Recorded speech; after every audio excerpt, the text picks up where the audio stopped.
വാടി നിന്നാലും നാൻ തുടിപ്പേൻ വലി താഴാത് 10 മാസം സുമந்து പട്ടപ്പാടും മറന്ന് പിള്ളച്ചെൽവം.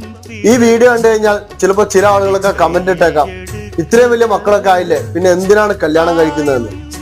നമ്മളൊക്കെ ഇപ്പൊ എത്രയോ കേസുകൾ കേൾക്കാറുണ്ട്. മക്കളൊക്കെ പഠിച്ച് നല്ല നിലയിലൊക്കെ എത്തി ഒരു സ്വന്തം കാലിൽ നിൽക്കാൻ തുടങ്ങിയാൽ മാതാപിതാക്കൾ നോക്കാത്ത എത്രയോ മക്കളുണ്ട്. ഇവിടെ നിങ്ങൾ നോക്കിയേ, ഭർത്താവ് മരിച്ചുപോയി, അവർ ഒറ്റക്കാണ്. ആ വിധവ എന്ന പേരിനോട് കൂടെ ജീവിതം കഴിഞ്ഞു പോകുന്നതിലും നല്ലതല്ലേ ജീവിതത്തിൽ ഒരു കൂട്ട്. ഇത് എൻ്റെ ഒരു അഭിപ്രായം.